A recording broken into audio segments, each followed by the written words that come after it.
edition of the BizDev podcast. On today's episode, we have David Goldman from Philadelphia Headwear.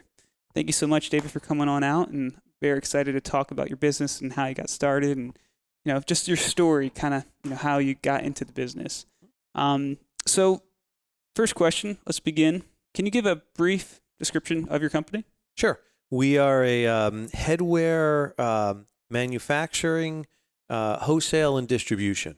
We have been in business since 1972, and we produce, design, wholesale, distribute headwear, everything from straw golf hats to wool knit beanies, wool berets, and anything that's popular in headwear. Where we do try to create a point of difference is we do not sell many beanies, ball caps, and bucket hats. Okay. What we try to do is when we look at the headwear business, if you're looking at the whole 360 degrees, let's say, there are a lot of folks selling beanies, ball caps, and bucket hats and selling millions of them. Then on the other extreme, you have a lot of people in the fine millinery, handmade church lady hats. That's the other extreme. We try to ride somewhere in the middle. Okay. Where we might carry beanies and ball caps and buckets in a small amount.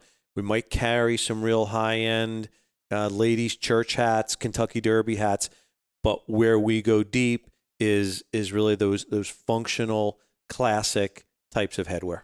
Okay. And what's your background? How'd you get into the business, or how'd you get started? Sure. I've been in business, different types of business for many years. I had actually started out in an advertising company, a sports marketing advertising company in New York, and worked with everybody from Jose Cuervo beach volleyball to Yukon Jack arm wrestling, MasterCard World Cup soccer, Maxwell House sponsorship of SEC football, so all sorts of stuff. From there, I went to work with Pepsi and their retail group, and specifically, I was in the national sales group. And I worked with their convenience and gas channel, which meant if you were the salesperson for Pepsi, we would go into 7-Eleven or Wawa, and we would say, okay, Edwin worked with you on those 1 million cases of product for next quarter. David's going to help you sell it through to the customer. Gotcha. So it was a lot of retail marketing, retail activation. That was a lot of fun. And then from there, I went to work for the National Football League.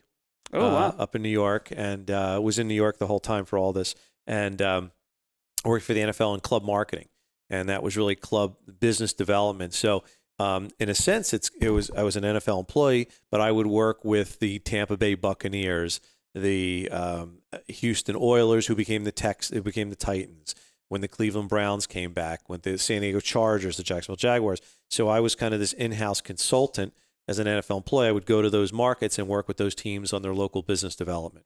Okay. So, that was a lot of fun. And then from there, specifically, I was recruited to go work for the San Francisco 49ers. Oh, wow. So I was a vice president of business development at the 49ers out in San Francisco, did that. And, you just get to a point in your career where you're like, okay, what's next? What am I going to do next? I have this great background and foundation in sales, marketing, business development, branding, advertising, everything you can throw into the stew there, into the bucket. And but what I hadn't done was really run my own business and really be the senior decision maker. There was an opportunity for me to get involved with Philadelphia Headwear, and it was something that thought looked attractive. So got involved, and been doing that for 14 years now. Okay. Since 2005. And, it was it was a good chance for me to do some rebranding. It was a type of company that had been around since 1972. So it gave me a chance to come in with some new ideas, some opportunities to grow the business through marketing and through sales. And it was a lot of fun to use my background in marketing and advertising and branding, and actually put it to work. Okay. And when I say put it to work, prior to what I was doing, you could argue that everything I was involved in was selling air. Because being a sports fan it's hard to have something tangible. It's not a hard good in your hand. Even Pepsi, at some level, it's a commodity. Mm-hmm. It's bubbly sugar water. And, ultimately, we used to talk about only 20% of consumers 20% of the consumers make up 80% of our business. So, yes, some people will drink dedicated Pepsi, Coke, Dr. Pepper, whatever it is. But a lot of people, they'll just buy whatever's on sale, whatever's easy, whatever's cold and refreshing. So this was a little different because now I was selling a hard good. And it's a different game. It was different because now, I could sell you on the concept of Pepsi, of the NFL, of 49ers, of beach volleyball, because I was really selling you emotion. This was a hard good, and now it's a hat. Mm-hmm. And if that hat doesn't fit right, if it doesn't look right, if it doesn't feel right, you're not going to buy it.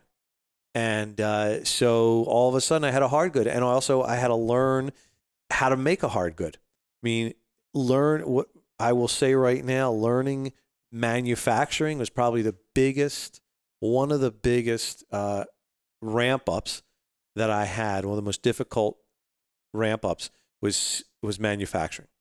Understanding how the hat that you might have in your hand comes from a piece of cotton or a roll of nylon or fabric. Arguably I was the kid that would go to the mall and see a hat on a shelf, or the kid who goes to the supermarket and sees the milk and says, "What do you mean this comes from a cow?"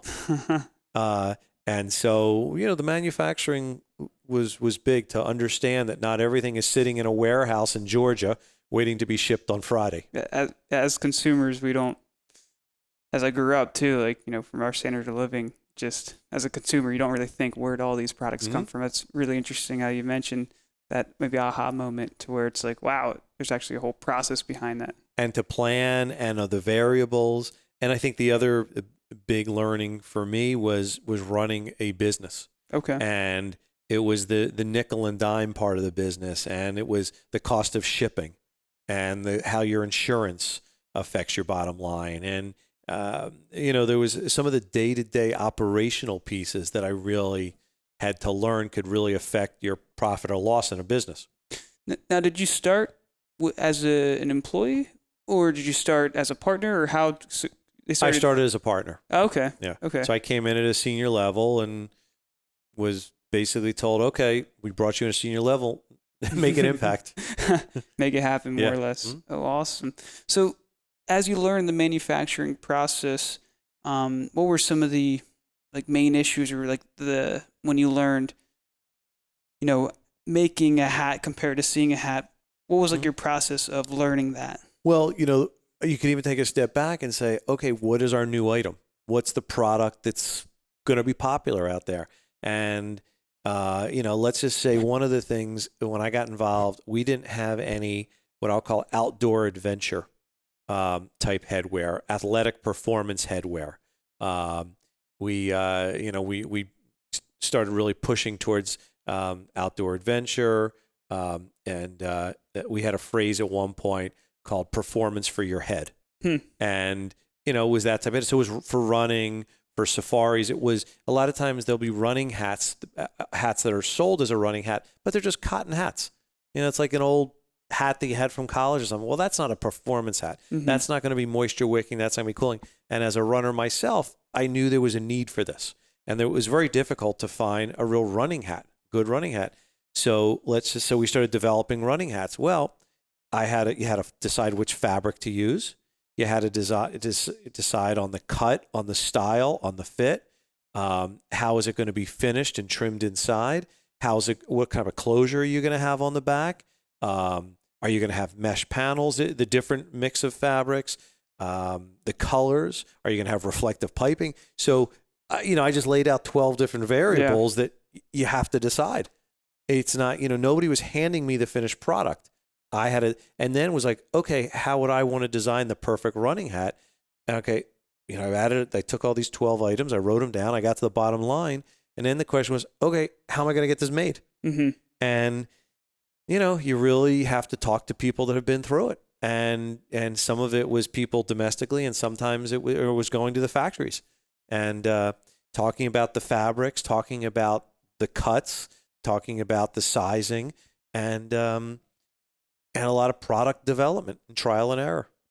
And I guess there's somewhat of an art to it, from designing a functionality of a hat, or figure out, would this sell, or will this actually, because not only, as you said, you're selling some almost air in your previous, you're selling a tangible good plus a fashion good, which I think that adds another layer of a challenge, because a fashion moves very quickly.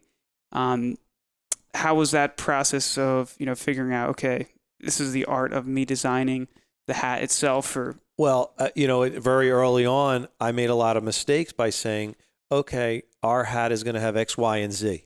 And then I would go meet with the production folks, and they'd say, no, we can do X and Y, but Z, it won't work. It won't work because it might be the color, it might be fabric. There's the things like color minimums. So a quick story, when I was at the NFL, and I didn't appreciate it at the time, so I was at the NFL, and we had somebody who was head of merchandising was mad at one of the licensees. And they were mad because they said, how come all of the red shirts that in the NFL, there's red teams. There's Kansas City Chiefs, Washington Redskins, Arizona Cardinals. There's probably somebody out there I'm forgetting. Let's say that has red in their uniform. But each one has a different shade of red. And it was the Redskins is a maroon.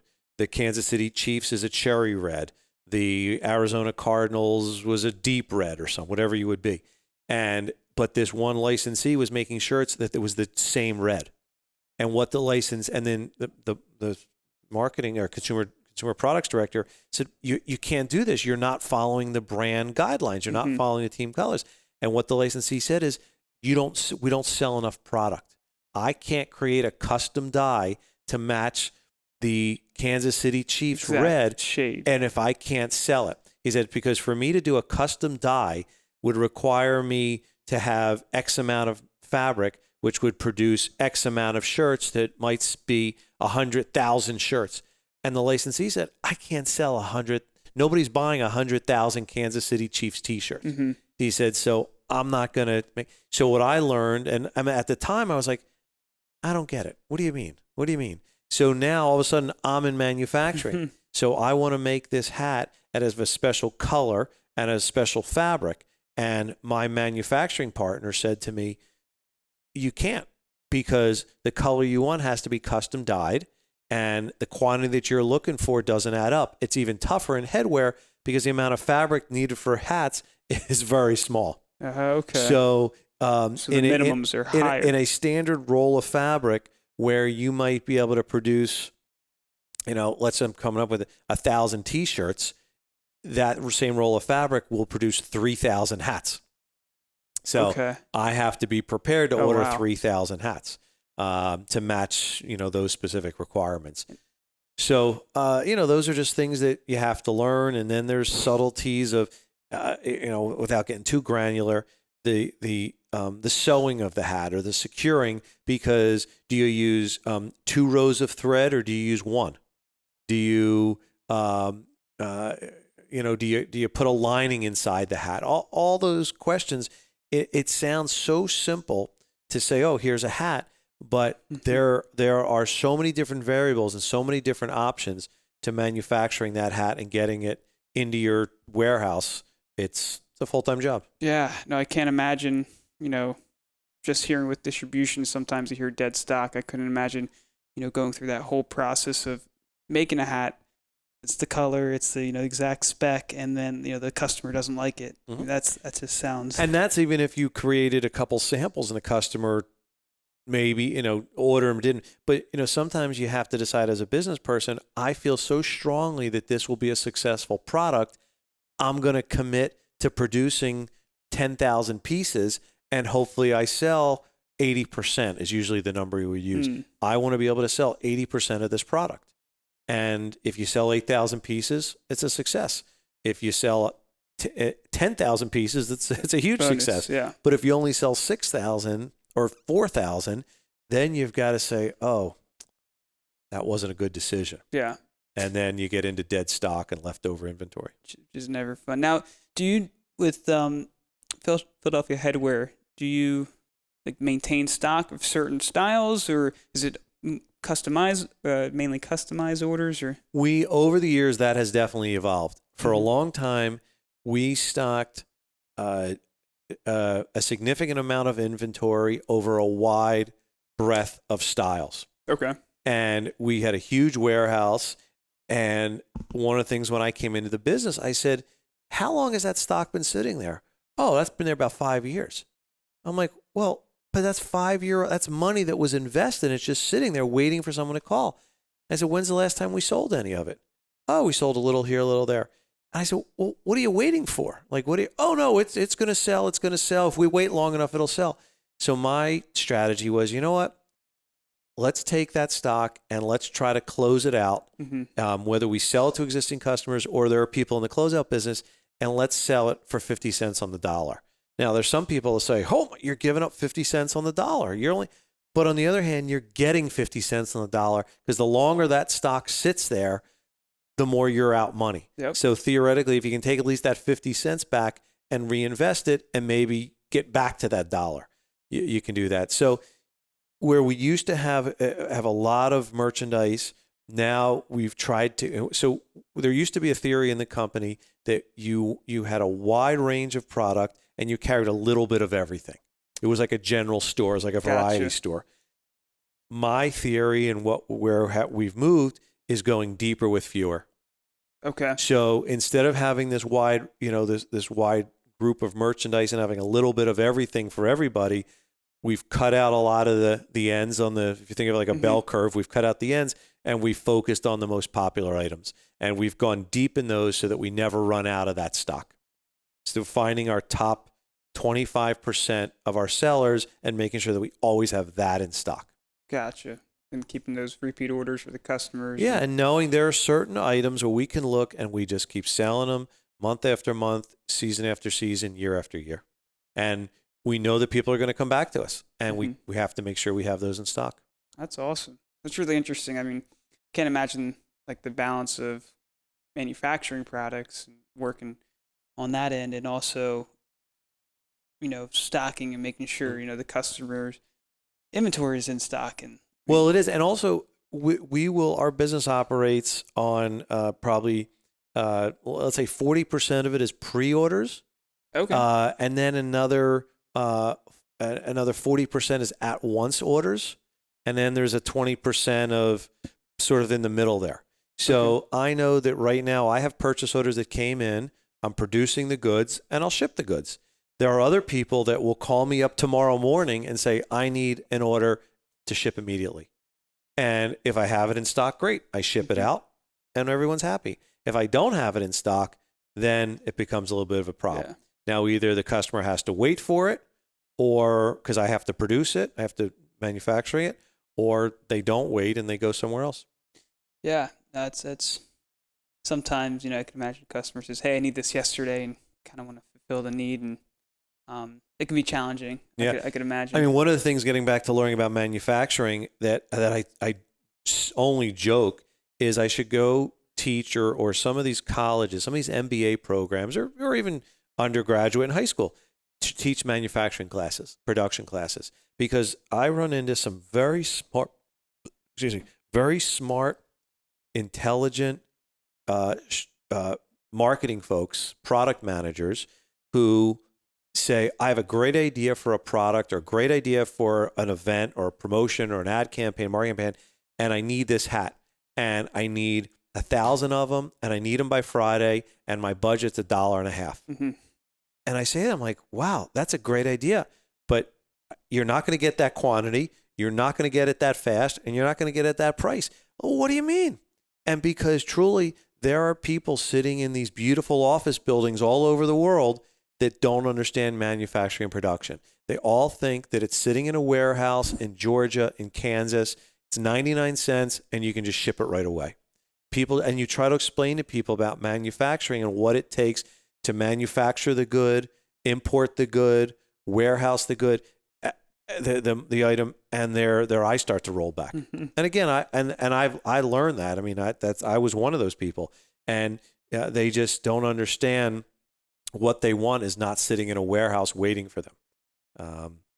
And I like I said, I somewhat joke that I wish that colleges would teach manufacturing and production so that some of these marketing people would understand it's not that easy. You can't just wake up middle of the night, say, oh, that's what I need for this new ad campaign Mm-hmm. is a straw fedora that with light up antennas.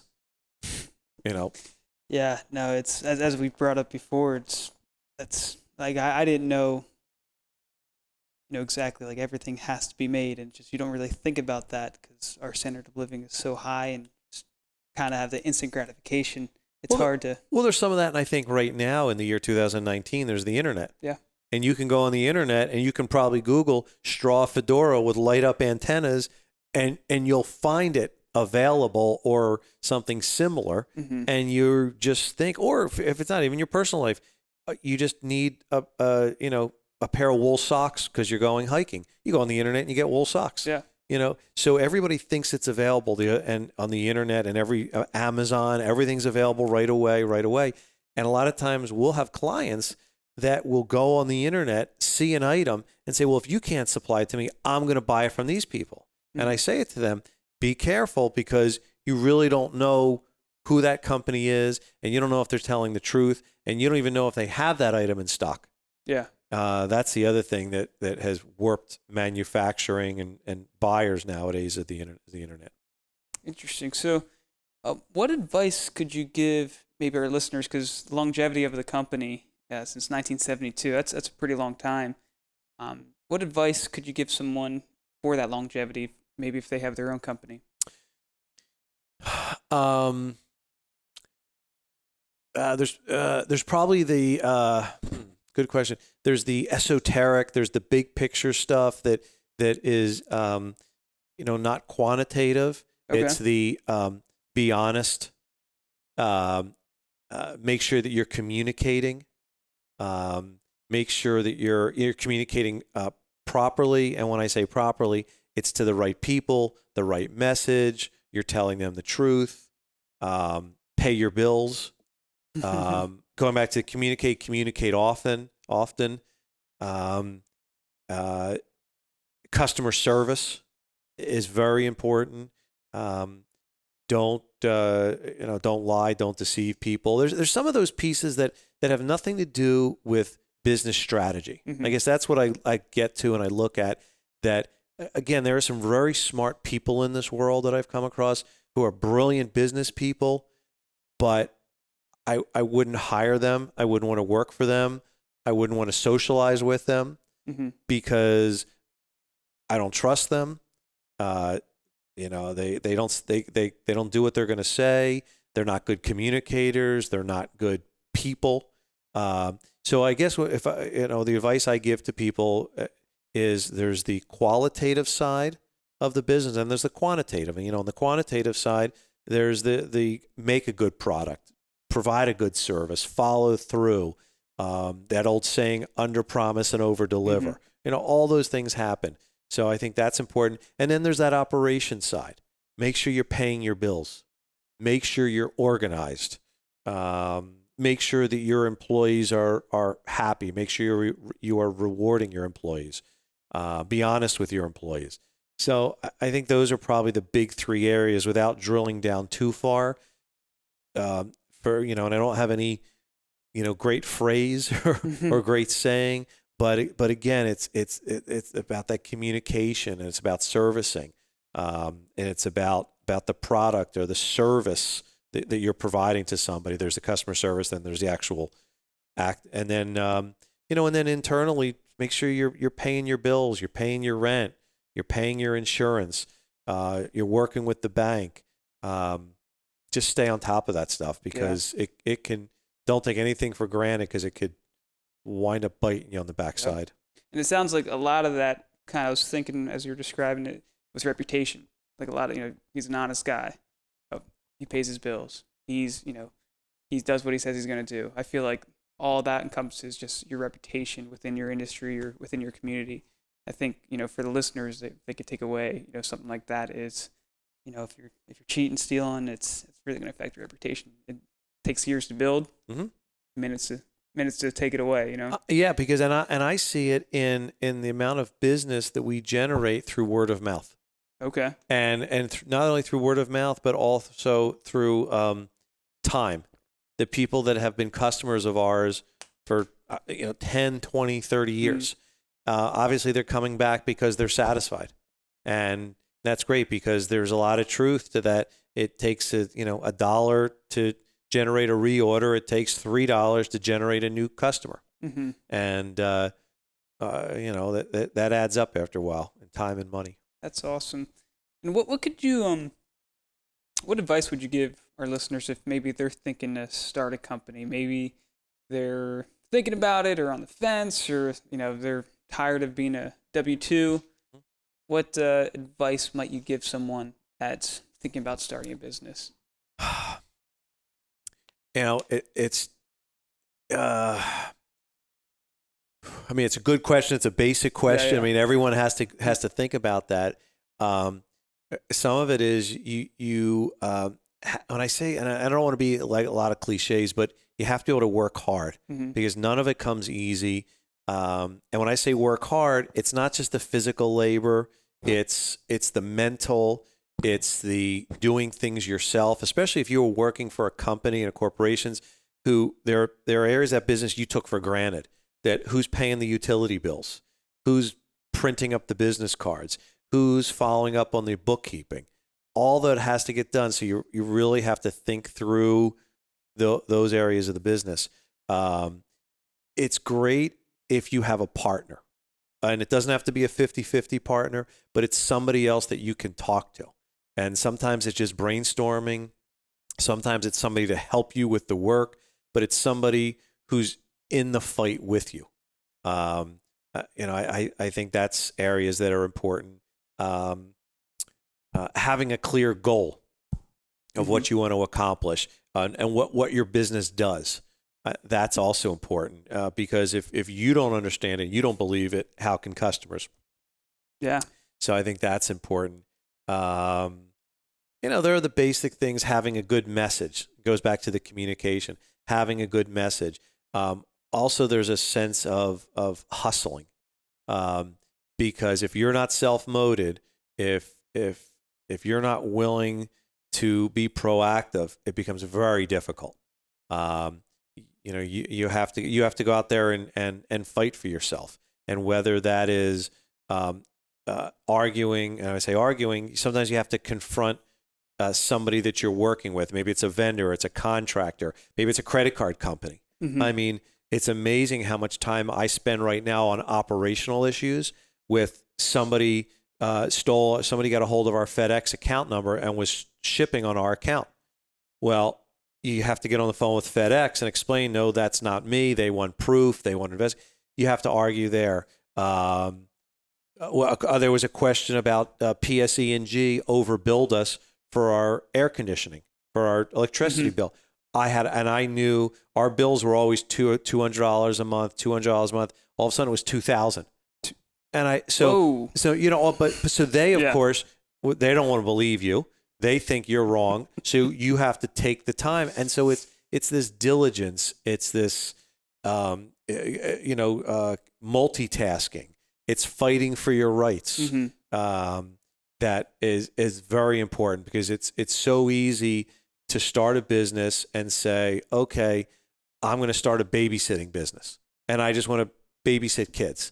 Well, if you want to grow it beyond that, there's a lot more to the business than just the fun part about babysitting. Yeah. And I definitely would tell people, think it through. In your mind, do some type of test run. There are books, there are magazines, there are consultants that are going to lay out all of those costs, all those hidden surprises that you need to consider. And think through all that, and also decide. And every situation's a little different about why you want to go out on your own versus working for somebody. Sometimes working for somebody has its benefits.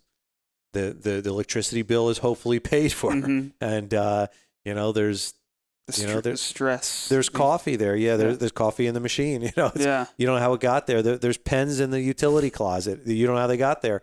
And those are some of the day-to-day little things that, you don't even think about when you're, working for somebody else. And working for yourself is not for everybody. I go back to that idea that you have to be self-motivated. You have to be willing to put that on your back. Gotcha. Now, do you think, because sometimes I hear, I'm a millennial. Sometimes I hear that millennials they've had a lot of things handed to them, or they're kind of maybe not have that hard-working spirit, as you mentioned earlier. Do you think maybe starting a business in 2019 as a millennial may be harder than back in 1972 or I think you said 96 when I joined. Yeah, 96. I mean, no, 96 when we moved. I'm sorry, 2005. I was just thinking when we moved offices. No, I think that's, BS. I don't think there's any truth. I mean, I think starting a business, the technology now, the services that are available to start a business, I would argue it's so easy right now to start a business. I mean, I could sit here and tell you about, mimeographs and the early days of fax machines and, mailing a letter, that starting a business and making sales calls and doing business with those things. I started in business.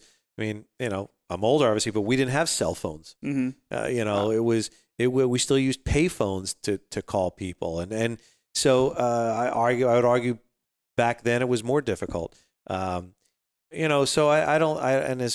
so whether it's 2019, I would probably say it's actually easier now to start a business. I think that everything from the technology and the communication, the physical communication, the bookkeeping side, I mean, computers are wonderful. I think that the physical, depending on the business, these offices, these shared office spaces. The other thing is it's also very acceptable to say I'm going to start my own business. I guess the biggest challenge, if there's one, where I see some people start businesses because they think it's easy. And there are whether it's lawyers.com will help you set up your business, whether it's the QuickBooks accounting, whether it's Comcast will have your mobile office set up for you. It's easy to get up and running, but it's difficult to keep it running. Yeah. No, can't imagine. Yeah, I guess as a consumer seeing, that kind of like you said, seeing the product is easy to buy it, but all the stuff behind it is, just whether it's your utility company charging you 10 times the price or someone stealing from you here, that's all unseen. Yeah, it's unseen. And there's the business of customers. You have a great sales meeting with a customer, and the customer shakes your hand, says, "Good, I'll get the purchase order together," and you don't hear from them. And you call up and say, "Hey, Bob, we had that great meeting on Monday. You were going to send me the purchase order." "Oh, yeah, I'm working on it." A week goes by. You find out that, something happened. Bob talked to Mary in the company, and Mary doesn't want to do it. Oh, Bob talked to it after you left. He talked to another vendor who underbid you by a nickel. And, those are all the pieces of the business that you kind of have to deal with and keep pushing on. Yeah. But getting back to that millennial thing, I think whether, you're 10 years old, you're 25, you're 50, you're 75 years old, there is a type of work ethic that is important to, the old Woody Allen, showing up on time is half the battle. If you ever heard that one. Mm-hmm. And, running my business, the other challenge we talked about the operations is hiring people, hiring the right people, the people that have come through that don't show up on time. They leave early. You ask them to do, this is your list of 10 things to do today. They did 9. Why didn't you do the 10th? Oh, yeah, I'll get to it tomorrow. And, well, it's only 5 o'clock. You can finish it up. It's 5 o'clock. I want to go. So I think that there's something about the work ethic, and I will tell you, it's very difficult to teach, very difficult to learn in a book. I think the most successful people, most successful businesses that I've been around have this unique blend of book smart and street smart. Okay. And it's not empathy, but it's a certain sort of caring in their soul that they want to. It's not a question of be successful. They just want to see the job done successfully, and pride in their work and hopefully respect of their coworkers, that their coworkers' job gets done. And since you brought up with the hiring and some of the challenges, I can imagine maybe someone who started their business might be looking for that first employee, or they've struggled with a few. What are some tips, or kind of, since you have a lot of experience, what have you come across that may have worked, or something you might have done that hasn't worked? Any input on that? I know a lot of small businesses struggle with that because they don't have an HR department. Well, they don't small, have, but even big businesses. Yeah. Listen, good employees. And, I've been involved with some large corporations that have some real dummies working there, and it's difficult. I think a lot of times it's word of mouth, it's references. It's always kind of having your eyes and ears open out there for somebody. And hopefully you find the right person. I hired a salesperson at one point who came with great references. Somebody in my company knew him, and I don't know what happened, but he didn't turn out well. And it was little things. Like I said to him, hey, can you send me your weekly, send me an update, send me a weekly update. Who are you calling on it? Oh yeah, I'll get to that next week. Right. I finally said, why am I asking you for an update? Because his sales weren't too good. Mm-hmm. I said, at least if you're proactive to me, telling what you're doing, I'll have some sense that you're trying. But if I have to come chase you and come find you, I get a little worried. It's one of the things that I did learn early on working at the ad agency, because especially an ad agency, it's not a tangible good again. It's not like you're selling. So every week I can see my sales numbers.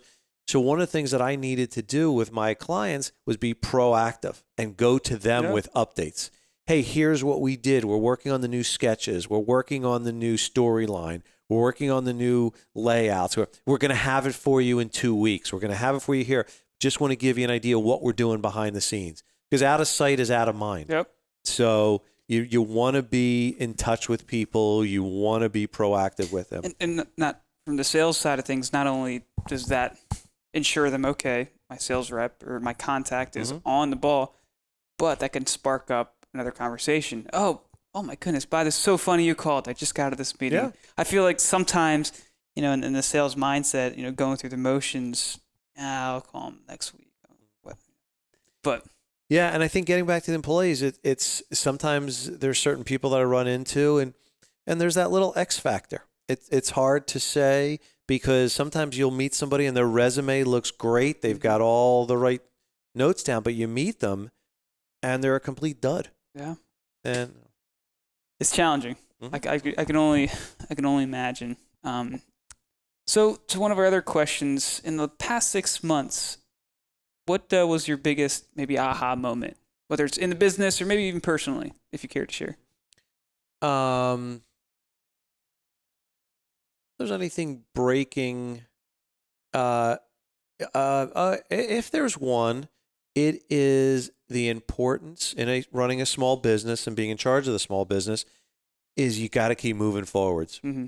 You got to keep moving forwards. And while behind the scenes, you might question yourself or question the business, and you might have a temper tantrum or a breakdown, and you got to sort of pick yourself up and keep moving. And I say this because we had a couple tough breaks, let's say back in the spring. Okay. And where we didn't get a couple proposals. So we sent out a bunch of proposals and they didn't come to fruition. And, some other things happened that felt like, oh man, we're under a black cloud. But, you kind of have two choices. One, you can fold up your tent and go home. And then quite literally, how are you going to put food on the table? How are you going to pay the rent? Or you just get up the next day and keep going. There was, I don't know the exact quote, but somebody had told me that said, every day you get out of bed and you go out that door, you have a chance to make $1 million. And it was something that you have a chance to change the world. You have a chance to change your life, whatever it is. And so I think if there's an aha moment, it was, okay, we're going to keep going and it'll be all right. And I will tell you, this summer season is one of the best summer sales seasons we've had. we are so busy right now. It's another type of problem. Yeah. but at least we're busy. That's a good problem to have, where the fulfillment is the issue of new business. That's You feel it, and it's still a problem. I mean, it's a good problem, but it's a problem. I mean, we have some things on back order, and we've just got to tell customers it's coming. It's but hopefully they'll stay with us and hang in there with us. But it's interesting with the aha moment. That's probably the big thing that happened recently. It's not like it's a new product or a new way of doing anything. It's just keep chopping away, and you want to be realistic. Are you chopping the right way, or you bending at the knees and head up, and things like that. But because if you give up, you better have a real strong plan B. Yeah, and not only that. I mean, if you give up for yourself, but also for your employees. Oh yeah, I mean your family. Yeah, the whole thing. I'm like, unless you've got that winning lottery ticket in your pocket. Yeah, that's true.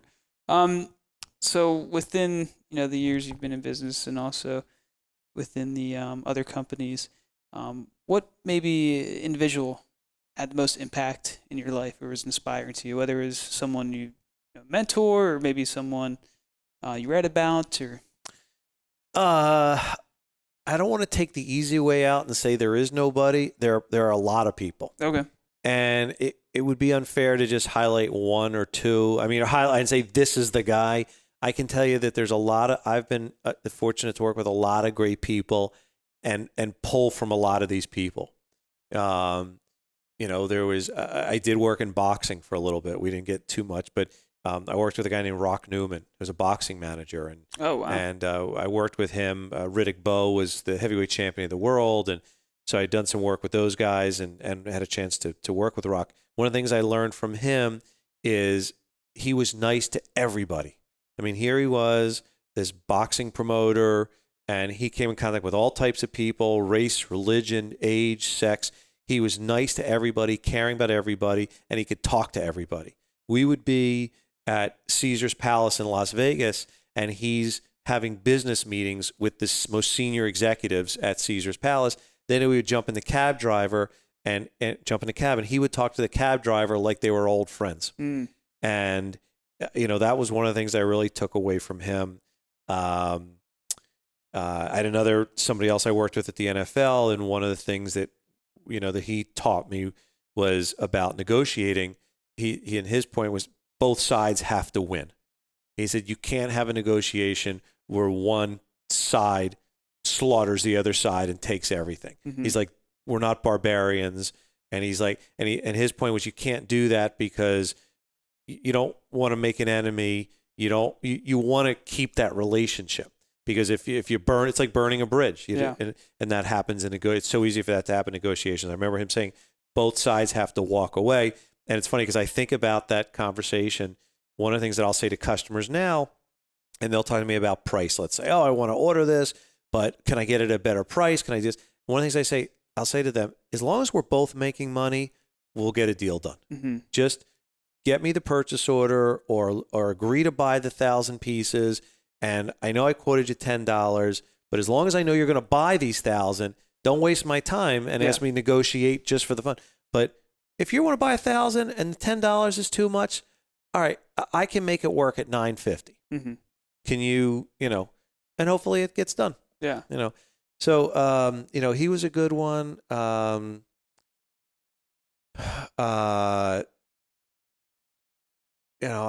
was a good one. Somebody else I worked with always talked about, his thing was, if you're going to have a serious conversation with somebody, get right to it. To sit around and say, how about this weather we've been having lately? Yeah, tough game last night, huh? His point was, we're here to talk about that recent event that took place, and I want to get your side of it. And it was something that has helped me with customer service. Now, where I'll have a customer call up, the secretary, somebody of us might say, David, you better take line one. This customer's really upset that their goods didn't arrive on time. And I'll say, okay, well, give me the background, give me the paperwork. And I'll get on the phone and say, oh, hi, sir, my name's David. I'm the owner of the company. I understand there's a problem. Well, yes, Dave, there is. this product was supposed to arrive on Thursday and it arrived on Friday. I said, okay, well, let's take a look here. There's nothing we can do about that now because the goods were delivered, but let's take a look at the paperwork. Oh, sir. So I realized when you placed the order on Monday, you never indicated an enhanced date. You just said ground shipping. Yes, I know that. And that's what we did. We sent it out on ground shipping, and it's a 4-day ship to your location. Well, if somebody would have told me it was a 4-day ground ship, then I would have looked at 3-day air. And this is a real story I'm thinking of. And I said, well, sir, with all due respect, I don't know if it's our job to tell you time in transit for every shipment. You're based in California. We're in New Jersey. It's going to take time for the goods to get there. If you would have asked us, we would have done that, no problem. So we shipped it out standard ground, just like you asked. You didn't indicate a hard enhanced date, and so we did our job. Well, no, so, and that person on the other end was like, I think in their mind, like, oh boy, they got me. And it wasn't a question of they got me, but I'm not going to yell at them and say you're wrong. Let's just talk calmly. Let's address the situation and move on. And so, like, straight to to that point, you're saying if there's a confrontation or an issue, it's best not to kind of beat around the bush, or maybe I'll call him back, or, oh, secretary, can you take a message? I'll call him. It's better just to. I agree. Yes. And that goes back to one of the questions earlier we talked about, is being successful in business. You've got to have those confrontations are going to happen. Yeah. And you have to address them. You have to have as much knowledge of the situation as possible. Think it through a little bit in your own head. Don't scream and shout. That's another thing that somebody taught me. Their point was screaming and yelling is not going to help. And his point was, he always talked about when he checks into hotels or at airlines, or if the sort of the desk person or the secretary or the assistant, screaming and yelling at them is not going to work. Why? I need to see your boss right away. You just talk to them kindly, show them respect, show them that you appreciate their position, explain to them what you're looking to achieve and why you need it, and smile and be nice. I guess if there's something going back to that being successful, is you have to respect people also. Yeah. Treat people with respect, because everybody has their own self-respect. There's confidence. You don't know what's going on in their situation, what's going on with their family, with their job, with their kids, their husband, their wife, their parents. So, just treat them with respect. Nobody needs to get yelled at and criticized. It would be more effective. Imagine if, after, say, it was a heated day and you berated that person on the other line, they might, lie to you and say, hey, that person's not available. Call 2 days from now. And it's just, not productive. The avoidance. I mean, think about the times you've tried to get somebody on the phone and they avoid you, and how the blood pressure and the temper goes up and up and up. Yeah. And you're like, hey, I called you on Monday. You didn't call me back till Friday. That's disrespectful. Yeah. Agreed. I'm a businessman trying to get this resolved, trying to get an answer. And, and it's one of the things, and my employees tell me they've complimented me, say, wow, you're really good with those, with customer service and getting that stuff done. I mean, it's, it's getting, maybe getting back running your business, you have to do it yourself. I can think about something that happened. We had imported some goods from the Czech Republic. And they came in right around New Year's. We flew them in, and they were sitting at Philadelphia Airport. And my freight people called up and said, hey, we'd like to get those goods released. And it was like December 31st. And they said, well, we can't let me back. It was a couple days after New Year's, and they didn't get released. And they were charging us storage. And it was like thousands of dollars in storage. Well, I got on the phone with British Airways, and because they were holding it. And I was, hey, Mary, how you doing? This is David. I want to check this situation. Our goods arrived on the 31st of December. It's now January 2nd. I understand that we're being charged for storage, and I just want to kind of give a little peek behind the curtain. Is this true? And she said, yes, it is. It's been here for 3 days. But I said, okay, but just understand, December 31st is New Year's Eve. I can't get a trucker on New Year's Eve or New Year's Day. I said, it's now January 2nd. I'm going to get a trucker in there to pick it up. And I appreciate if you can have some New Year's. And it was like, I think it was talking to her person to person, walking her through my shoes, treating her with respect. I wasn't yelling. She expected I was going to yell at her. And she said, I remember saying, like, okay, get it out of here in the next 24 hours and I'll waive all storage fees. Wow. That's a win. Yeah, it's a win. But I think it goes back to, I confronted her, so to speak, not a, you know, and I addressed her and we talked it out. You know, it was successful. That's probably a lot more effective than saying, Mary, do you know what type of year I have? Right. You know. Awesome. Well, as we wrap up, if someone wants to learn more about your company or kind of reach out to you, maybe provide the website or. Sure. It's very easy. Our website is Philly Rapid, PhillyRapid.com, phillyrapid.com. My email is very easy. It's just simply David, David, at phillyrapid.com. Awesome. And always love talking to people. Great. Especially if they want to buy some hats. Yeah. Awesome. Well, David, thank you so much. I appreciate you coming on the BizDev podcast, and wish you best of luck and a good rest of your busy season. Great. I appreciate it. Appreciate your time, and good luck to you and your podcast. Awesome. Thank you. Thanks, brother.